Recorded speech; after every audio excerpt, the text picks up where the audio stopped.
Boa tarde, sejam bem-vindos. Hoje é o Rafael Caire Oliveira dos Santos que vai apresentar, ele é um orientando do professor Itamar de Souza Santos, e ele vai falar sobre a aderência à diretriz de tratamento farmacológico após um episódio de síndrome coronariana aguda.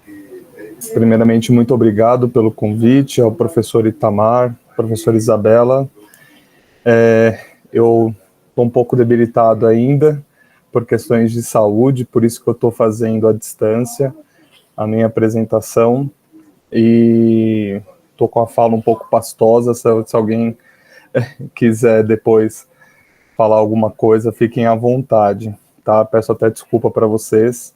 Eu vou compartilhar aqui a minha tela. Meu nome é Rafael Caire, eu sou farmacêutico de formação e eu sou orientando do professor Itamar Souza Santos aí na parte de pesquisa epidemiológica do Hospital Universitário. Eu fui convidado para falar sobre o meu trabalho, né, meu trabalho atual do doutorado, mas eu gostaria de construir uma linha junto com o que eu venho estudando desde o mestrado, dentro da linha de pesquisa, que é sobre aderência às diretrizes de tratamento farmacológico após uma síndrome coronariana aguda.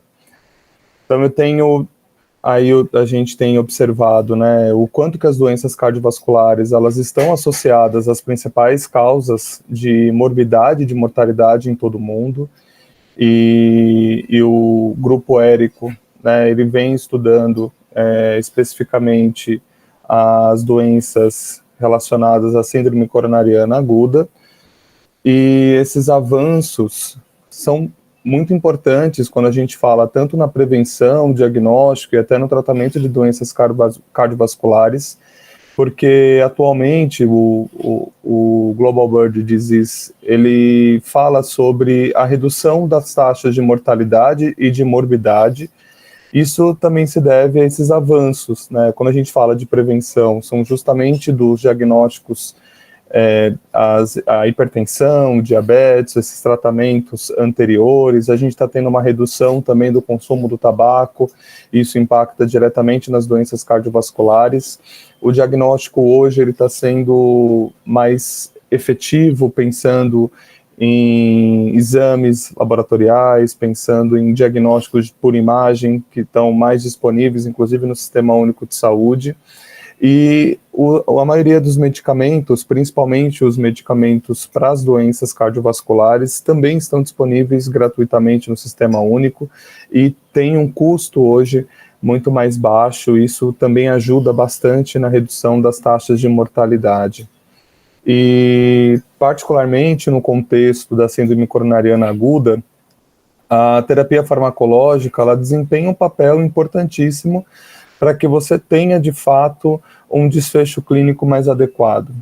E por conta dessa particularidade do tratamento farmacológico, a gente tem visto a importância da adesão por parte dos médicos na prescrição desses medicamentos, e a importância desses protocolos também, e o quanto que a prescrição baseada em evidências ela pode aumentar a sobrevida do paciente ao longo do tempo.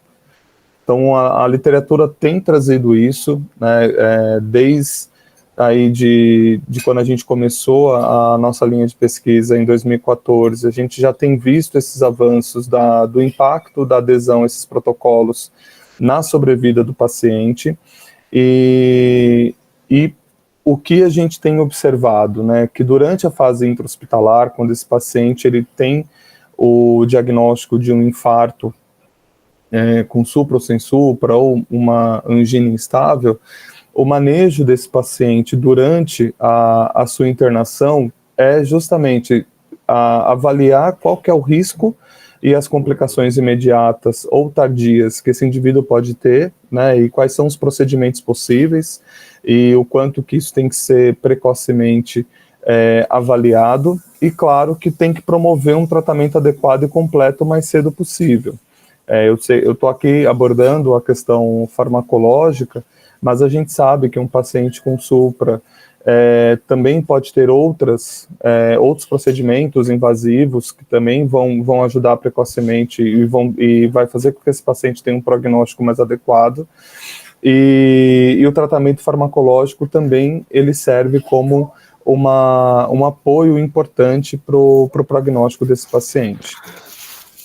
Então, o tratamento farmacológico durante um evento da síndrome coronariana aguda, ele vai definir o prognóstico desse paciente. E quanto maior for a adesão do médico, né, às diretrizes durante o tratamento, a gente vai ter uma maior sobrevivência também desses pacientes durante um evento de uma síndrome coronariana aguda. E um outro passo importante, né, dentro desses pacientes que acabaram de sofrer um evento é que o tempo de contato ao tratamento farmacológico nas primeiras horas pode ser um fator determinante para o prognóstico dele. Então, quanto mais cedo esse paciente entrar com AS, né, quanto mais cedo esse paciente ter contato com heparina ou ter contato com clopidogrel, a gente tem observado que isso faz com que esse paciente tenha uma chance de sobrevivência maior comparado com os pacientes nas 3 primeiras horas, e a gente vai falar um pouco sobre isso aqui no trabalho. Mas o que fez o grupo Érico, né, também avançar nessa linha do tratamento farmacológico é porque poucos estudos eles têm falado sobre a dinâmica do uso da prescrição desses medicamentos e o quanto que isso pode influenciar no benefício do paciente e na sobrevida desse paciente a longo prazo. E então, o objetivo do trabalho, né, que eu tenho feito junto com o professor Itamar é caracterizar o tratamento farmacológico para síndromes coronarianas agudas nos participantes do estudo Érico, que é um estudo de risco coronariano feito no hospital universitário. Então, no mestrado, a gente conseguiu publicar 2 artigos, né, sobre o tema. Então, em 2016, na qualificação do mestrado, a gente publicou o primeiro artigo, que foi o tempo para o tratamento durante a síndrome coronariana aguda e a unidade de primeiro contato no estudo Érico. Então, vou falar um pouco desses resultados para vocês. E depois da defesa, né, da dissertação, a gente conseguiu, em 2020, publicar o segundo artigo sobre o tema, falando sobre a frequência e motivos para não administração e suspensão dos medicamentos durante um evento de síndrome coronariana aguda.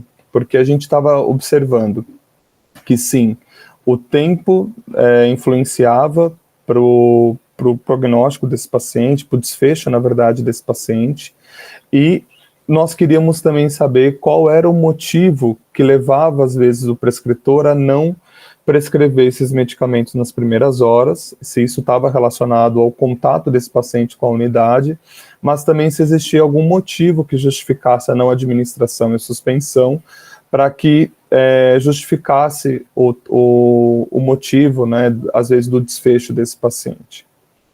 E para que a gente conseguisse, então, evoluir dentro da publicação desses artigos e agora para o doutorado, o estudo, ele é um estudo observacional, prospectivo, ele tem 1.085 indivíduos que são participantes desse estudo, eles foram coletados aí entre 2009 e 2013. Os participantes, eles tinham aí o diagnóstico de infarto agudo do miocárdio com supradesnível de onda-ST, infarto agudo sem supradesnível de onda-ST e angina instável, que são os diagnósticos relacionados à síndrome coronariana aguda. Na entrada, né, a maioria desses pacientes, eles deram entrada no hospital universitário, mas também nós tivemos as entradas desses participantes transferidos da assistência médica ambulatorial, do serviço de AMA aqui da cidade de São Paulo, e das unidades básicas de saúde também tiveram algumas entradas diretas para o hospital e via SAMU também. Então, os nossos participantes, na maioria, foram direto para o hospital com o diagnóstico, né, e tiveram diagnóstico durante a internação, mas também nós observamos esses pacientes que deram entrada por transferência. Como que foi feito a coleta de dados sobre os medicamentos, né, focando agora nos medicamentos e não só no estudo geral da corte do Érico, né, tem artigos publicados também falando de como que é o design do estudo Érico, e também outros artigos falando sobre o tempo de 1 ano após, né, o Érico, como que foi a mortalidade. Tem outros trabalhos publicados, caso vocês tenham interesse em ver, principalmente o baseline, conhecer o design do estudo, mas focado aqui na apresentação, falando sobre os dados dos medicamentos. A gente, na coleta de dados, tiveram entrevistadores treinados que obtiveram dados sobre todos os fatores sociodemográficos dos indivíduos, dos riscos cardiovasculares associados também a esses indivíduos e dos medicamentos que esses pacientes estavam utilizando ou mantiveram o tratamento durante o período, né, durante esse período de 2009 até 2013. Então, na fase hospitalar, que foi esse primeiro momento que nós tivemos o contato no mestrado, os prontuários médicos todos foram revisados, desses 1.089 pacientes. Revisamos especificamente as prescrições médicas e também a última prescrição hospitalar para determinar os medicamentos na alta hospitalar, porque isso é importante porque eu vou apresentar dos dados do doutorado para vocês. E o período também que a gente observou foi todos os participantes que, após a alta hospitalar, eles tiveram contato telefone, então foi realizado um follow-up nos 30, né, então depois de 30 dias da alta, 180 dias após o evento, e posteriormente foi feito a coleta anualmente. Então, 1, 2, 3, 4, 5... E no caso do doutorado, a gente foi até o 3º ano, porque a partir do 4º e do 5º ano, nós não começamos a ter dados completos desses indivíduos. Então, a gente optou em qualificar os dados até 3 anos após o evento, para que nós pudéssemos ter dados mais completos desses indivíduos. Falando um pouco sobre a mortalidade, né, então a gente utilizou 3 estratégias para conseguir esses dados da mortalidade. Então foi feito o contato telefônico da equipe do estudo, então a equipe às vezes constatava o óbito desse paciente quando entrava em contato e o familiar ou quem atendia o telefone falava sobre isso. Nós tínhamos também os registros médicos, que foi um dado importante sobre a mortalidade, e o atestado de óbito também. Então, conseguimos aí uma colaboração com as secretarias municipais e estaduais de saúde para que eles pudessem fornecer o atestado de óbito e a gente ter as informações relacionadas à mortalidade e à causa da mortalidade também desses indivíduos. Então, como que a gente trabalhou com a amostra, né, na primeira fase, no primeiro artigo, como que a gente conseguiu desenhar esses participantes? Então, dos 1.085 participantes do estudo Érico, a gente utilizou apenas os dados até 2012, porque quando eu comecei, né, em 2014, nós ainda estávamos finalizando as coletas das informações dos pacientes do ano de 2013, então para que a gente não perdesse o timing também, então a gente fez um corte em 2012, porque eram todos os prontuários que nós já tínhamos digitalizado, todas as informações para ajudar no processo da coleta das informações.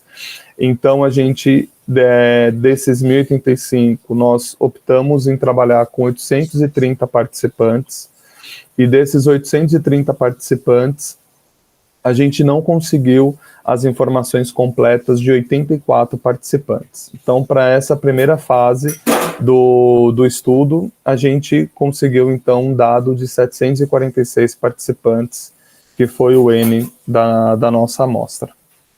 E aí o artigo, então, publicado, trouxe aí como alguns resultados para a gente poder entender um pouco dessas informações, que nesse primeiro momento a gente observou que a maioria eram pacientes que deram entrada no hospital, então 700 participantes deram entrada direto no hospital, comparado com a atenção primária, que então a gente considerou a atenção primária UBS, AMA e também o SAMU na questão da transferência, porque o SAMU fazia também algumas intervenções para esses pacientes, que a gente analisou essa ficha também de intervenção. Então, a gente teve aí um N de 130 participantes da atenção primária. Na sua maioria, eram do sexo masculino, então a gente pode observar isso também quando a gente vai para a literatura, que a maioria eram homens. A gente tinha a escolaridade de 1 a 7 anos, que era igual, né, na atenção primária, eram maiores as pessoas de 1 a 7 anos, comparado com o do HU, que a maioria dos participantes tinham 8 anos ou mais de nível de escolaridade. Subtipos das síndromes coronarianas agudas, os que iam direto para a atenção primária, a maioria tinha um diagnóstico de angina instável, comparado com o pessoal do hospital, que a maioria que dava entrada era infarto agudo do miocárdio sem supradesnível de onda ST. Tá? E falando um pouco sobre o tabagismo, a maioria que da atenção primária nunca foi fumante, diferente do pessoal que dava entrada no HU, que já tinha um histórico de tabagismo, mas não era tabagista atual.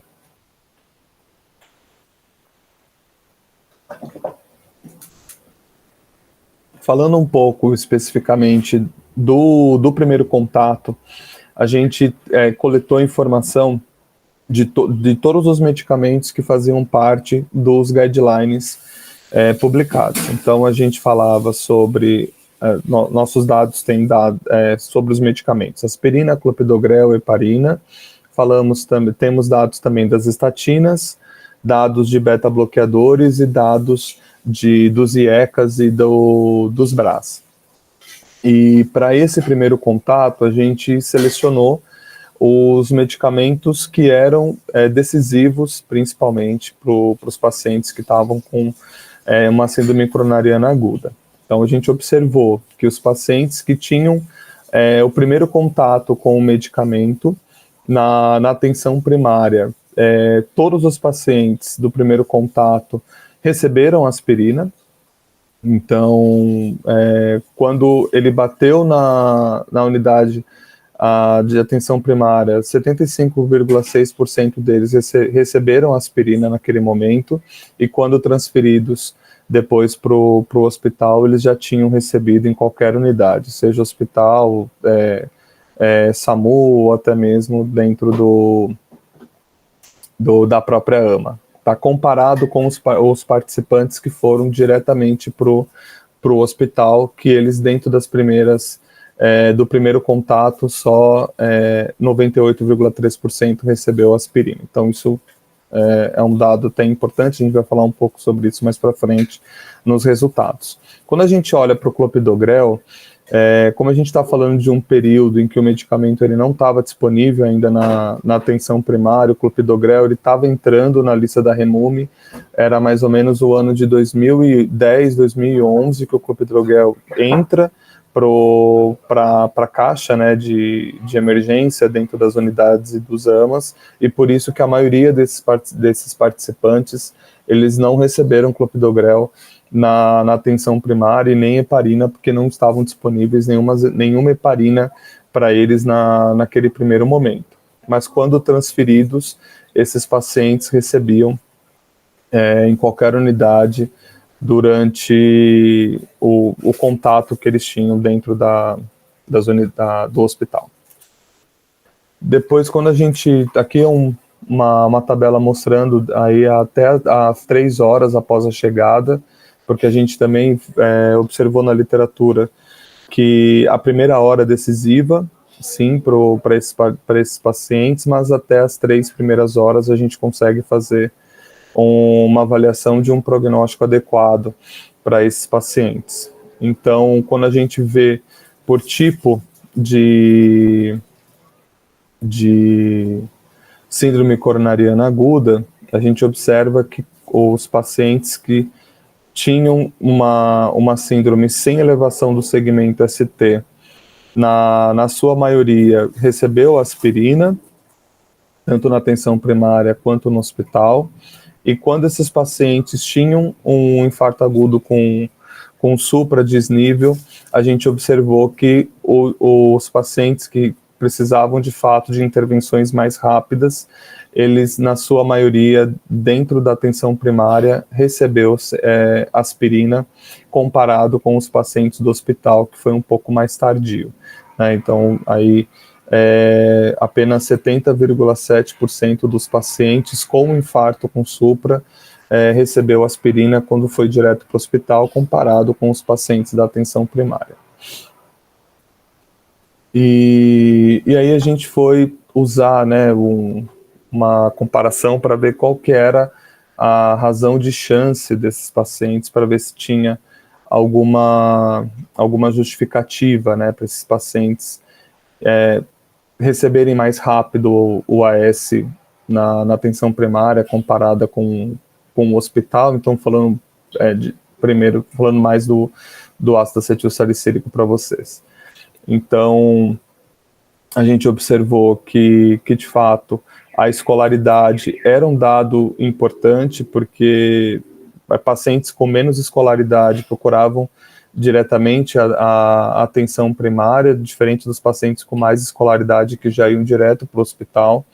Então, a gente observava também nos sinais e sintomas desses pacientes que os pacientes com menos escolaridade, eles conseguiam dizer onde doía e o tratamento conseguia ser mais rápido, comparado com os pacientes com maior escolaridade, que às vezes não era tão claro os sintomas, e isso também atrasava um pouco o início do tratamento farmacológico. Inclusive, tem algumas coisas falando sobre esses assuntos também. Então, a gente aplicou esse modelo logístico aí binário para a gente poder falar sobre o impacto também dos subtipos e até mesmo o quanto que a escolaridade pode impactar também para o tratamento farmacológico. Depois, no segundo momento, a gente foi ver quais eram os motivos de suspensão ou não administração desses medicamentos para esse mesmo grupo, e a gente optou, então, a trabalhar com a mesma amostra que nós usamos para o primeiro artigo, né, para a primeira fase do estudo, de 2009 a 2012, pegamos esses participantes da primeira fase e excluímos os participantes que vieram diretamente do AMA, para a gente poder ter uma amostra dos pacientes do hospital, da fase intra-hospitalar mesmo. E 93 pacientes a gente não conseguiu dados completos, e aí a gente teve aí para a segunda fase uma amostra de 563 participantes para a gente avaliar quais eram os motivos de suspensão ou de não administração. Então, no artigo a gente coloca aí toda a metodologia para a gente conseguir classificar, e dentro desse momento, né, na segunda fase, nós avaliamos todos os medicamentos.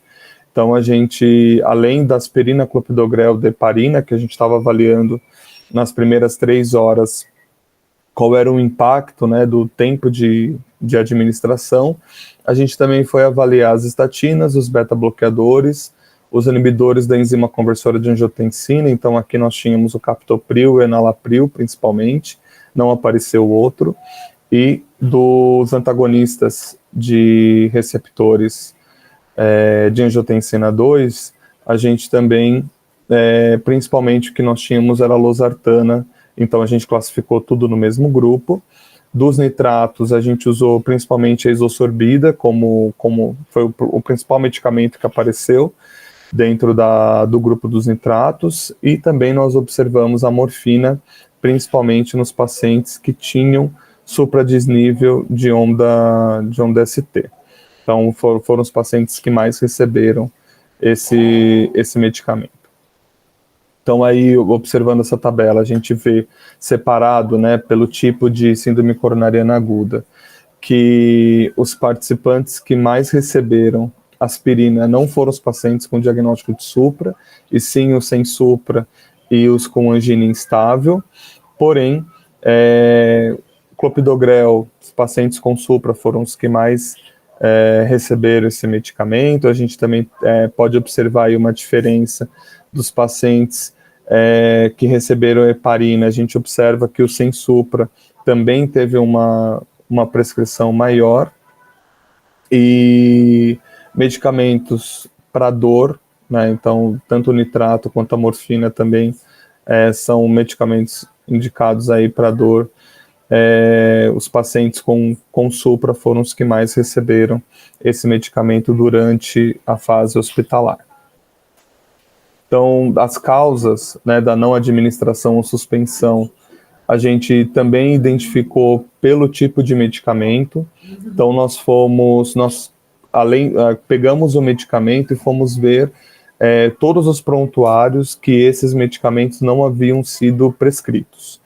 Então, em algum momento que não foi prescrito, por exemplo, aspirina, a gente foi identificar se existia alguma causa que estava descrita em prontuário, e quando havia uma suspensão durante a fase intra-hospitalar, a gente também queria saber se isso estava explícito no prontuário durante o tratamento desse paciente. Então, no caso da aspirina, a gente observou, né, que o motivo da não administração, a maioria foi porque os pacientes eram alérgicos à aspirina. Isso está corretíssimo, ainda bem, né, porque já ia expor o paciente a outros problemas. E a gente também teve como causa, tanto da não administração como da suspensão, sangramento ou risco de sangramento. Então, a gente teve aí alguns pacientes também que passaram por bypass, e por isso que não foi suspenso a aspirina para diminuir o risco de sangramento. Do clopidogrel, a gente teve 39 pacientes que não administraram esse medicamento, na verdade, que teve uma suspensão do medicamento. Aí a gente teve a angiografia coronariana como uma das principais causas de suspensão justificável. Quando a gente vai para a heparina, a gente já teve aí um número de 46 pacientes que tiveram suspensão, e a angiografia coronária também é uma das justificativas da suspensão do medicamento. Quando a gente fala de beta-bloqueadores, o beta-bloqueadores teve aí uma quantidade maior, né, de motivos de não administração ou suspensão. Então, a gente tem aí insuficiência cardíaca descompensada, broncoespasmo, choque e hipotensão e bradicardia como uma das principais causas. E do IE-Cabra, a gente teve aí um total de não administração de 24 pacientes e de suspensão de 21. E aí nós tínhamos como uma das principais causas também choque e hipotensão, e por isso que o fármaco ou não foi administrado ou foi suspenso.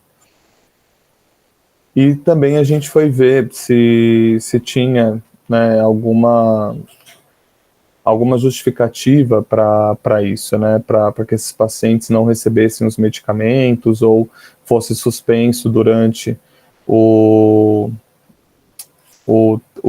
a internação, né, desses pacientes.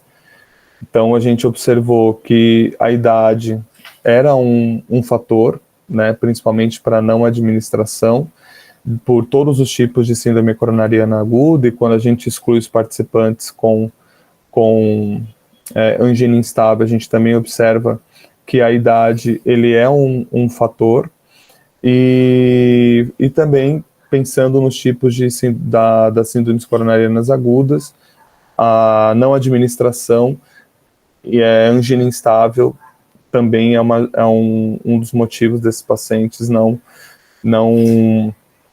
receberem o medicamento.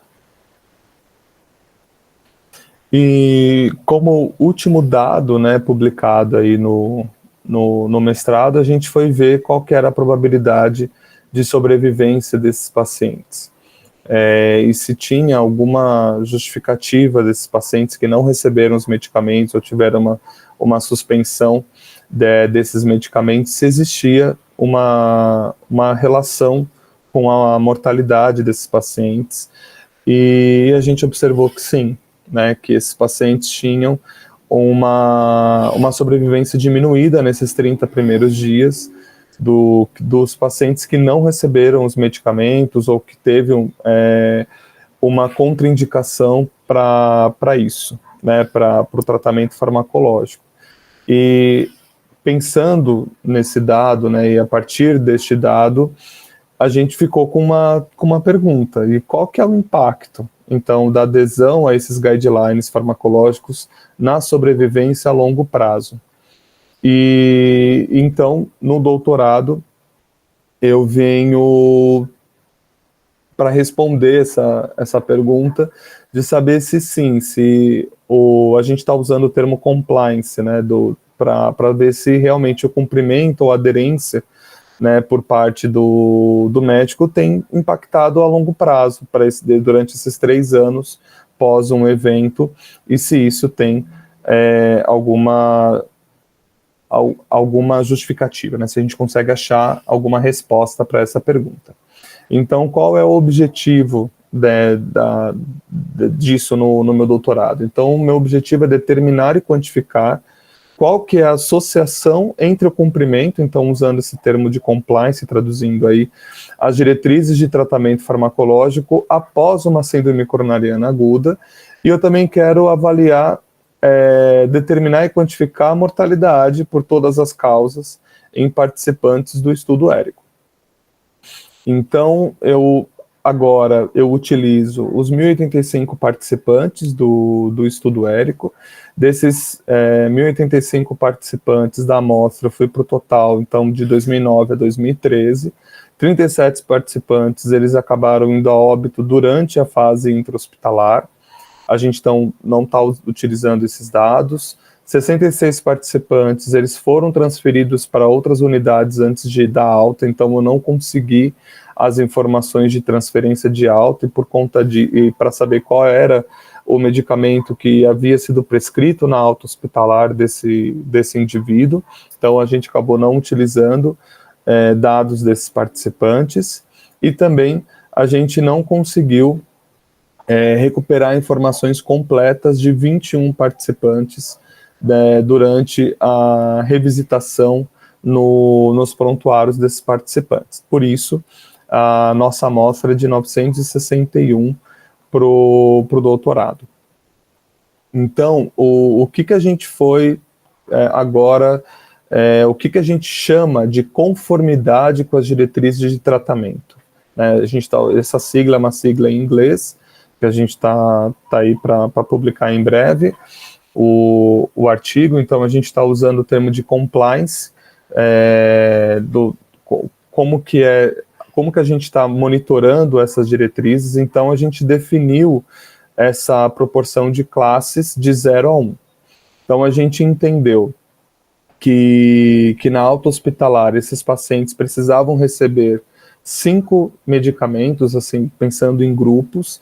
Então, dentro desses 30 primeiros dias, o paciente tinha que sair com uma prescrição com ácido acetilsalicílico, clopidogrel, um inibidor de enzima conversora de angiotensina, um beta-bloqueador, ou um bloqueador de receptor de angiotensina 2, um beta-bloqueador e uma estatina. Então, a gente considerou que o paciente que tinha os 5 medicamentos prescritos, ele tinha o número 1, e os pacientes que tinham 4, 3, a gente ia dando um intervalo de 0,2, então, para esses pacientes. Após 180 dias, o paciente tinha que manter ou o AS ou o clopidogrel, então a gente considerou os dois medicamentos como manter um inibidor da enzima conversora de angiotensina ou um bloqueador dos receptores de angiotensina 2, um beta-bloqueador e uma estatina. E aí o paciente que tinha esses 4 grupos, ele tinha um total de 1, e quando ele tinha menos de um desses medicamentos, o intervalo era então considerado de 0,25. E quais foram as outras variáveis, né, que a gente também utilizou para todos os estudos? Hipertensão, diabetes, dislipidemia, diagnóstico prévio de doença arterial coronariana, também todos eles foram definidos por autorrelato. Tabagismo a gente classificou como nunca fumou, fumante no passado ou fumante atual, vocês viram também isso na tabela nos outros resultados. E o nível de escolaridade a gente também definiu por autorrelato como sem educação formal, de 1 a 7 anos de educação formal, ou maior ou igual a 8 anos de educação formal. Na análise estatística, a gente está usando as variáveis categóricas, né, como contagem absolutas e proporções. As variáveis contínuas, a gente está apresentando elas como mediana e intervalo interquartil, e também está sendo comparado por testes.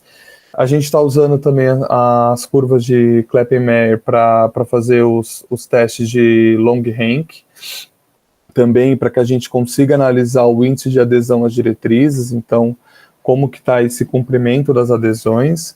A gente também usou um modelo de Cox para incluir o cumprimento às diretrizes como uma principal variável independente. A gente também fez uma assunção de riscos proporcionais, e aí a gente fez isso para utilizar esses resíduos numa outra análise estatística, e o nível de significância a gente fixou entre 0,05 no sistema R, como software de análise estatística. Então, o que a gente teve aí de resultados, né, a partir do nosso baseline? A gente viu que a idade média foi de 62 anos e 41% da amostra agora era do sexo feminino. Então, a gente ainda segue com 59% dos nossos participantes serem do sexo masculino, né? Então, a nossa maior amostra ainda é masculina. Tá, então, a gente observando aqui por tipo de síndrome coronariana aguda, a gente observa aí que a maioria são pessoas que tiveram, por exemplo, um infarto sem supra, com uma escolaridade aí entre 1 e 7 anos. A gente também observa que a maioria aí dos nossos participantes são ex-fumantes, isso é um dado importante, e que também uma grande maioria dos pacientes são portadores de hipertensão. A gente tem aí um número até que baixo de pacientes com diabetes, dislipidemia também, a gente tem um número alto aí, 53,5%, na maioria são sedentários, e dos pacientes tiveram aí só 27% de diagnóstico prévio de uma doença arterial, e aí a gente classificou aí como outros tipos, né, de doenças, acidente vascular cerebral, insuficiência cardíaca prévia, e também a gente viu o tempo de internação desses pacientes. Então a gente tinha aí um tempo de internação médio de 7 dias para todos os pacientes. Então aproximadamente 30% da amostra já tinha um diagnóstico prévio de doença arterial coronariana, e a mediana de segmento aí que a gente teve foi de 4,2 anos, tá? Mas o tempo de internação de 7 dias. A gente também tem aí, considerando, né, todos os indivíduos que apresentaram um comprimento de 1, a gente teve 53,6% dos nossos participantes tiveram na alta hospitalar uma prescrição total desses grupos de medicamentos.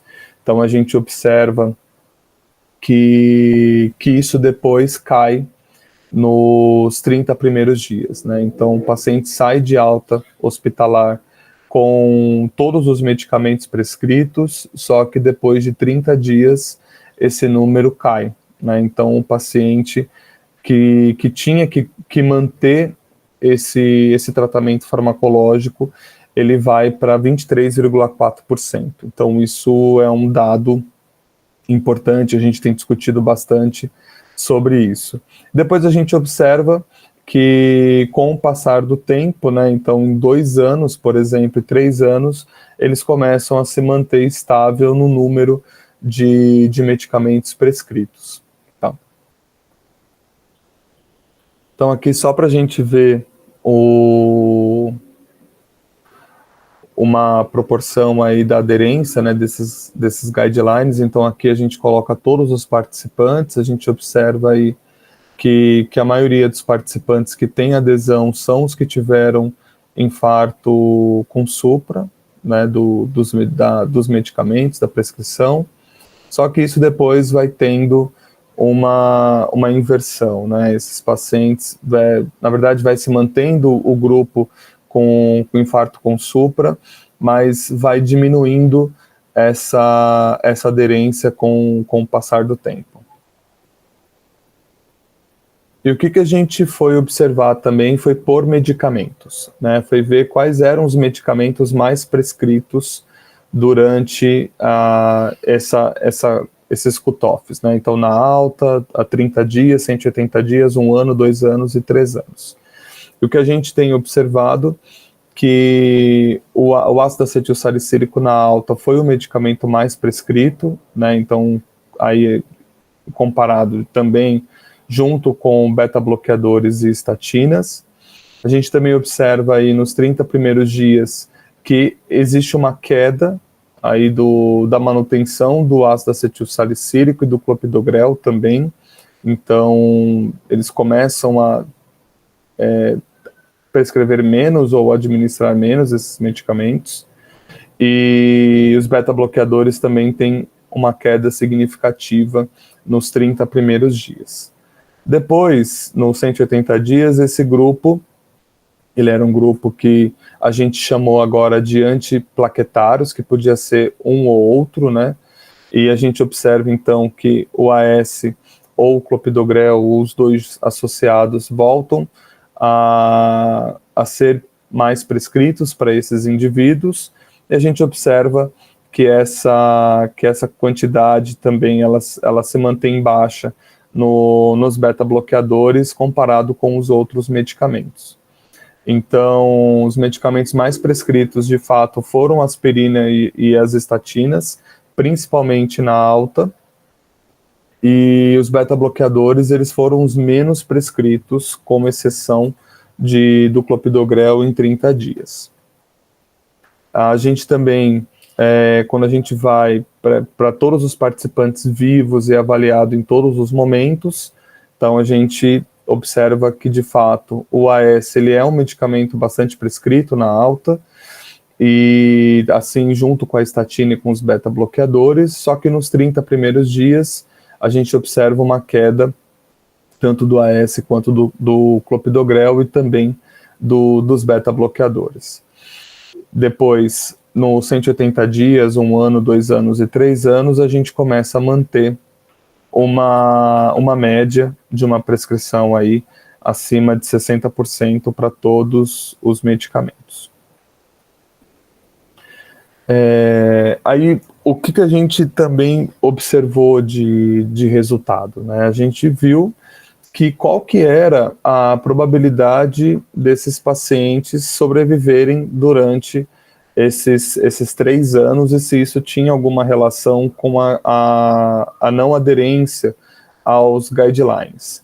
Então, a gente observou que na maior parte do segmento, a média, né, de cumprimento a esses guidelines farmacológicos foi associada a uma maior sobrevida. Então, a gente teve um p-valor significativo para isso. Quando foi, eu não sei, acho que é control, né, e agora acho que vocês conseguem enxergar, né, aqui o ponto. A gente observa, então, que esse número de adesão aos medicamentos, eles vão caindo, né, com o passar do tempo, e essa diminuição na adesão aos guidelines está, de fato, associada a uma maior chance aí de mortalidade para esses pacientes. Então, a gente viu que, de fato, durante esses 3 anos dos pacientes após um evento, o cumprimento ao tratamento farmacológico ele foi significativamente associado a uma sobrevida. Então, a gente observou que houve uma diminuição de 8% na mortalidade quando esses pacientes estão associados a um aumento de 0,1 na adesão. Então, quanto mais medicamentos prescritos, maior a chance de sobrevida desse paciente. Então, a gente teve aí um índice de adesão significativo, pensando na associação à sobrevida. Então, o que a gente pode deixar aqui como um principal dado desse estudo? Que, de fato, o cumprimento às diretrizes farmacológicas reduz o risco de morte em 8%. E após 30 dias de alta hospitalar, que é um período crítico para esse paciente, que é um período que define também até outros eventos coronarianos, esse paciente teve uma diminuição da aderência, né, do cumprimento a essas diretrizes, e isso pode ser, de fato, um dado significativo para a sobrevida dele. Então, indo para a literatura, para a gente poder ver como que seria essa discussão, então a gente observa que também existe na Itália um estudo falando sobre um perfil de hospital igual ao nosso, também um hospital secundário universitário. Eles analisaram 964 pacientes, também um N muito parecido com o nosso, e eles descreveram as taxas de prescrição de estatina, de agentes antiplaquetários, também do IECA e do BRA, 31 e 2 anos após a alta. E aí o que eles observaram, né? Que aos 30 dias a aderência à terapia foi prescrita, foi de 94,4% para terapia antiplaquetária dupla, então foi assim que eles classificaram. Comparado com o nosso trabalho, a aderência da aspirina foi menor, então a gente teve 76,6%. Quando fala de estatina, a gente teve aí eles tiveram uma prescrição de 78,2%, foi um pouco parecido aí com o que a gente teve, mas a gente teve para estatina 67,9%, e no IECA deles foi 92,7%, e a gente teve uma prescrição de 64,5%. Em um ano, eles observaram que 91,1% dos pacientes tiveram prescrição da terapia antiplaquetária. O nosso, em um ano, foi baixo também, foi 84%, mas foi um dado importante, significativo. E tanto para a IECA quanto para a estatina, eles tiveram dados próximos de 85%, e o nosso para a IECA foi 69,6% e para a estatina 74,9%. Em 2 anos, eles também observaram, ou eles tiveram dados maiores, né, comparados com o nosso estudo. E o que a gente pode também observar, né, que os 30 primeiros dias, eles vão impactar diretamente na carga de morbimortalidade.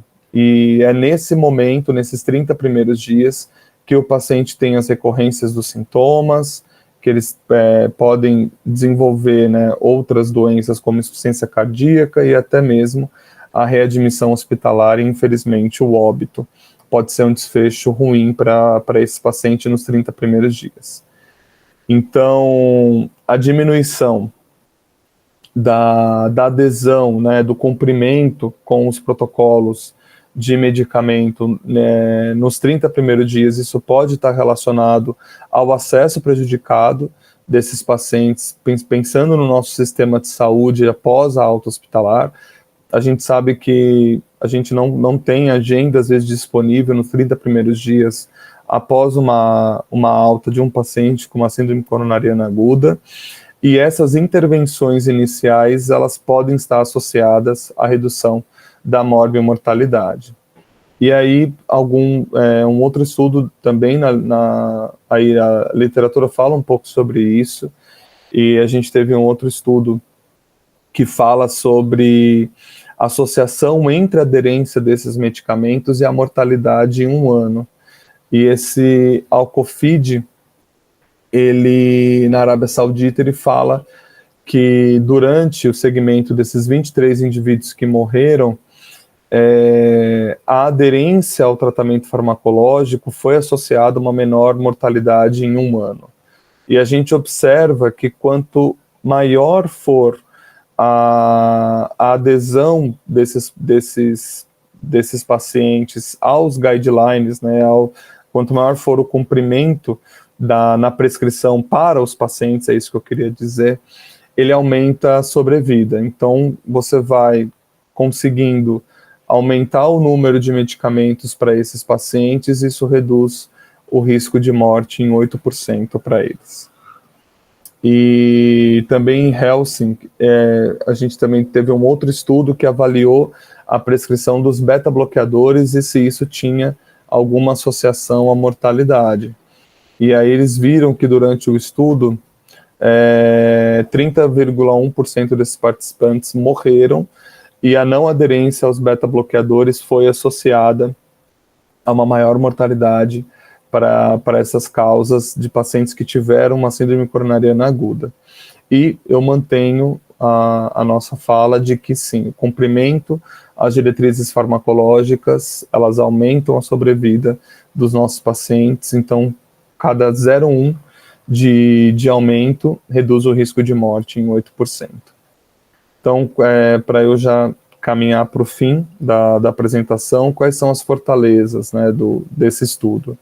Então, a primeira fortaleza é que ele é realizado em um hospital comunitário, então é provável que a gente consiga aí fazer uma análise, uma amostra que reflita de fato para as características dos atendimentos da maior parte dos pacientes que tiveram um evento, na verdade, uma análise pós-evento síndrome coronariana aguda, e que não são atendidos em centro de referência. Então, isso é significativo como resultado aí, principalmente na cidade de São Paulo, pensando nisso.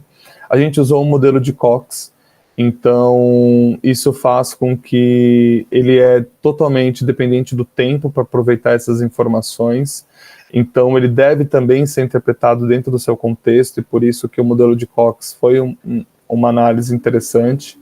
Ele é um estudo observacional, então os efeitos sobre a mortalidade, ele não pode ser atribuído diretamente ao uso de medicamentos, então existem outros fatores que também podem ter levado esse paciente a óbito, mas a gente precisa se atentar a isso.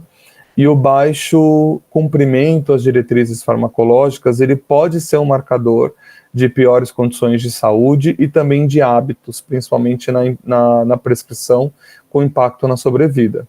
E também pode ser um marcador de gravidade de doença, refletindo aí para uma maior preocupação com os efeitos adversos relacionados ao medicamento.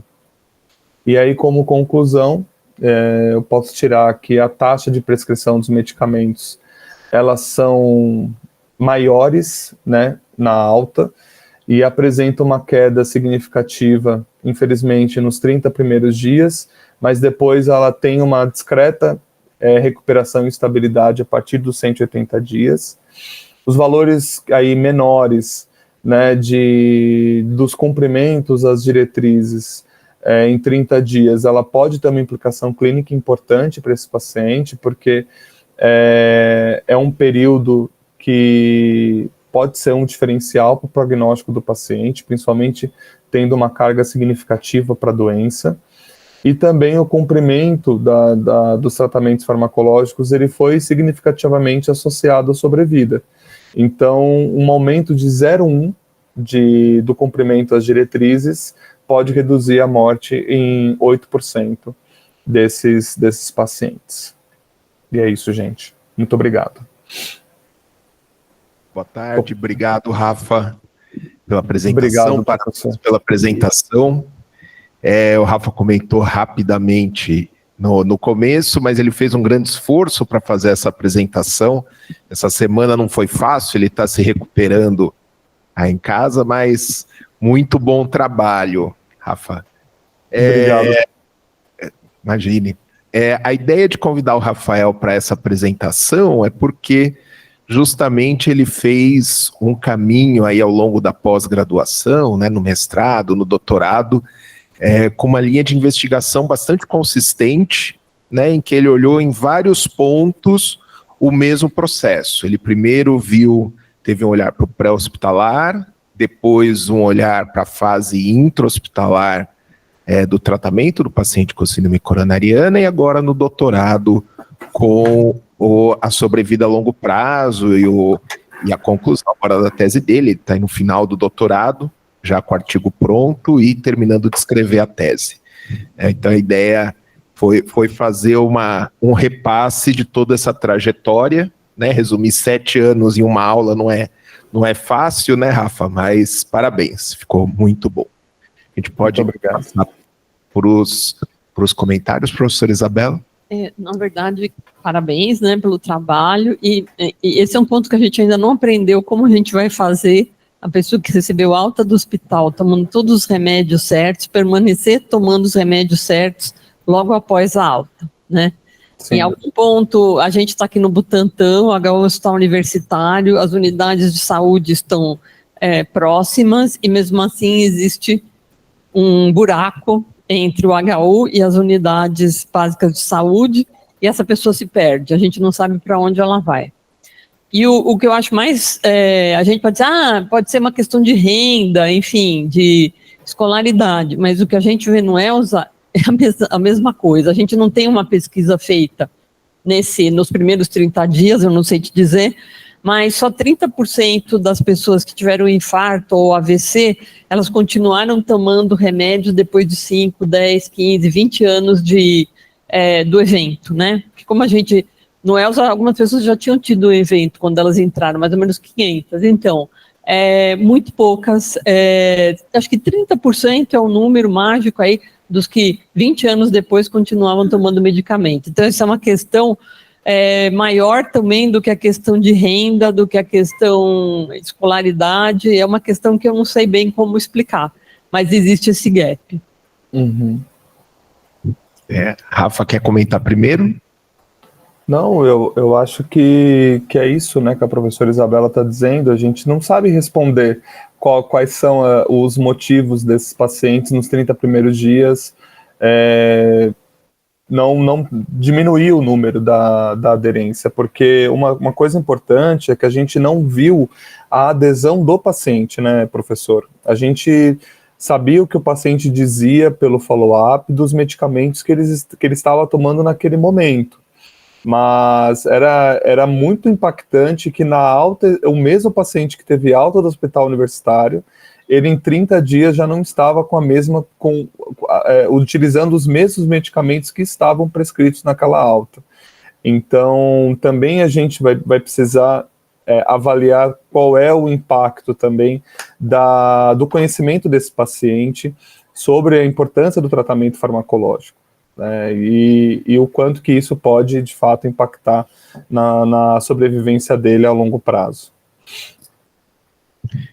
Perfeito. E eu acho, também concordo com a professora Isabela, assim, existe um buraco nesse momento da alta hospitalar em que a gente deixa o paciente um pouco à sua mercê, né? A gente, como eu disse, a gente está num cenário que é muito próximo do melhor possível no sistema público de saúde, né? O hospital universitário inserido num bairro que é um bairro comparado a outros da cidade, principalmente a outros do Brasil, privilegiado com relação ao sistema público, E ainda assim, esses pacientes, eles têm dificuldade, principalmente nesses primeiros dias, em que é bem razoável pensar que é o momento mais crítico deles, né? Eles acabaram de sair de um quadro agudo, e muitos deles ficando sem o medicamento. Também acho, da mesma forma que o primeiro estudo do Rafael, né, fez a gente refletir bastante, com aquele dado de que os pacientes que chegavam no AMA recebiam AS antes do que aqueles que chegavam no hospital, e é importante frisar que era uma época que o HU não tinha classificação de risco, foi um dos argumentos para isso. Eu acho que esse é um outro que tem que fazer refletir bastante, né, essa queda que se mostrou aos 30 dias depois da alta hospitalar. A gente tem mais uma pergunta online, o Luiz Paulo. Luiz, pode abrir o áudio e fazer a pergunta, por favor. Ô, Rafael, parabéns aí pela apresentação, cara, muito bom mesmo. Acho importantíssimo aí ter o estudo. E aí eu tenho só umas colocações aí, que perguntar alguma coisa. Assim, eu vi você falando sobre o IECA e beta-bloqueador, né? Mas, assim, a prescrição de ECA e beta-bloqueador pós-síndrome coronariana aguda para todos os pacientes é algo que não é uma unanimidade, né? Assim, tanto que na diretriz, né, de FACEN supra angina instável, beta-bloqueador, o grau de recomendação é 2A, nível de evidência B, e para IECA, 2B, nível de evidência B, né? Inclusive, agora em abril, saiu um estudo REDUCE, né, que com mais de 5 mil pacientes, 45 centros, que randomizou os pacientes aí para beta-block e placebo aí no pós-infarto, e o estudo ele foi neutro, né, do beta-block pós-infarto, no paciente de baixo risco sem disfunção ventricular, né? E aí, a minha pergunta é, se no teu estudo, você tem como acessar ainda, talvez, dividir esses pacientes em categoria de risco, baseado aí, principalmente na função ventricular dele, né, para a gente entender se a disfunção ventricular ela tem um impacto aí na questão da lesão medicamentosa, né, e como que você enxerga isso aí no teu trabalho, na discussão aí do teu trabalho? A pergunta é importantíssima, né? A gente conversou bastante, eu e o professor Itamar, sobre o tema, porque nós também entendemos de que esses grupos de medicamento, tanto os IECA-BRA quanto os beta-bloqueadores, eram polêmicos para prescrição na alta hospitalar, né? Mas a gente também observou durante o estudo que não dava para, até coloquei isso como uma questão dentro do trabalho na discussão, o quanto que outras variáveis, né, não só o medicamento, também impactavam para a sobrevida desse paciente. Agora, vou até jogar a pergunta para o meu professor, né, se a gente tem esses dados, eu não lembro de ter visto esses dados no trabalho de sobrecarga, essas coisas, eu não lembro de ter observado isso, não. Luiz, também, ótima pergunta. Eu vou dividir em duas partes a resposta. Primeiro, a gente precisa lembrar que a época em que esses pacientes foram recrutados, esses participantes foram recrutados, foi de 2009 a 2013. Né? Se a gente pegar historicamente, naquela época, pegando o exemplo do IECA, né? A gente tinha uma recomendação classe 1 nos primeiros 30 dias, sim, e se permanecesse a disfunção ventricular, e depois de 30 dias ele era 2A, né? Então, eu acho que até no contexto do Érico, avaliar a prescrição de IECA como um marcador daquela pessoa estar recebendo o tratamento adequado para o que era o tratamento adequado na época, né? Eu acho que sim, eu acho que ali faz sentido. É claro que todo tratamento ele vai mudando ao longo do tempo, né, mesmo em nível de prioridade, mas eu acho que o grande é que isso é um marcador do acesso ao tratamento correto. Sim. Então, se a gente montar uma corte hoje, a gente vai, claro, olhar para as evidências mais atuais e fazer essa classificação. O segundo é a disfunção ventricular. Nem todos os participantes do Érico tinham ecocardiograma, né? Então a gente tem, eu acho que aproximadamente 70% dos pacientes têm, a gente não fez essa análise em separado, né? Até porque acompanhando quais medicamentos eram utilizados, principalmente ali depois dos 180 dias, tirando o beta-bloqueador, que é um pouco mais baixo, o restante é relativamente igual.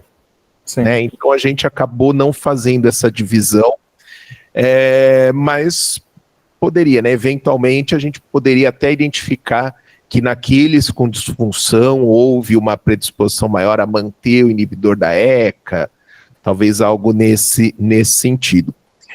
É que eu acho que pegando o contexto do estudo e a época que os participantes foram seguidos, eu acho, e tendo também como base o segundo artigo do Rafael, né, que a maior parte das pessoas que no intra-hospitalar não recebiam uma medicação não era com uma contraindicação bem documentada, Sim. A maior parte ali deveriam ser pessoas que deveriam estar recebendo e não estavam mesmo. Né? Eu acho que não pode ter um diferencial aí de acordo com o nível de função ventricular, mas não necessariamente.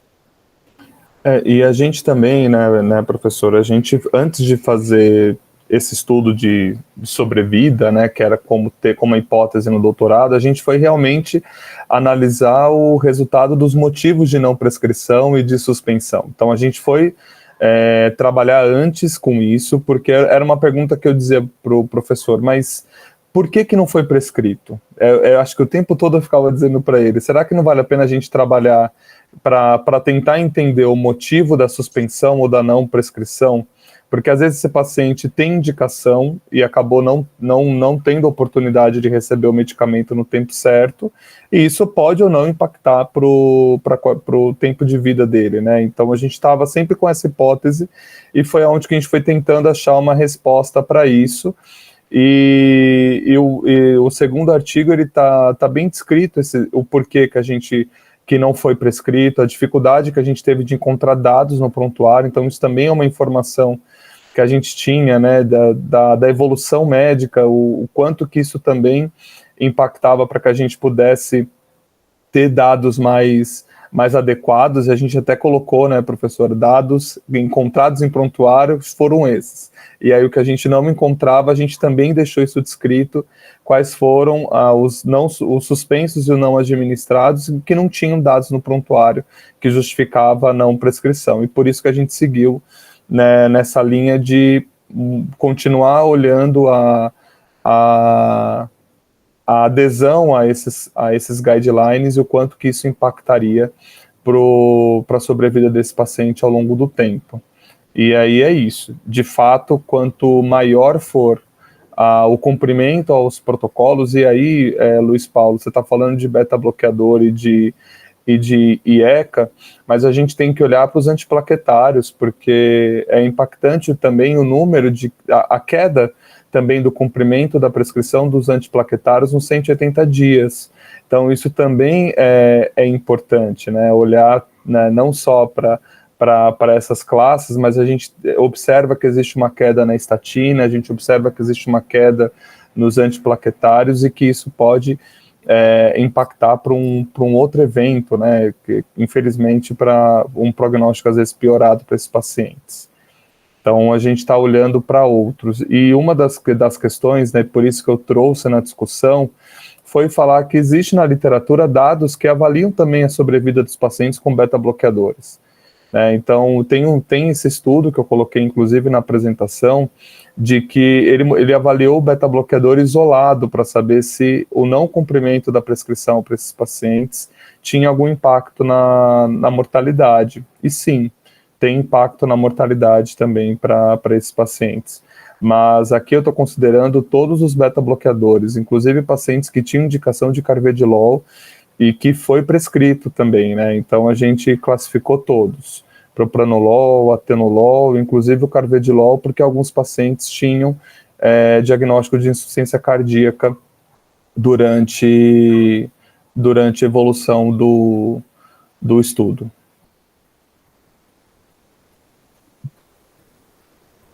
Tem mais comentários ou perguntas? Não? Então acho que a gente pode encerrar. Rafa, muito obrigado. Agora você tem aí o trabalho de acabar de preparar a tese e a apresentação, né, para a defesa, mas eu vou te dar um tempinho para você se recuperar 100%, e aí a gente retoma essa reta final. Ai, ótimo, professor, obrigado. Essa banca foi ótima. Uma banca gigantesca aqui, foi maravilhoso. Muito bom, então agradecer a todos pela presença, a gente continua as nossas apresentações na semana que vem. Boa tarde para todos. Boa tarde, obrigado.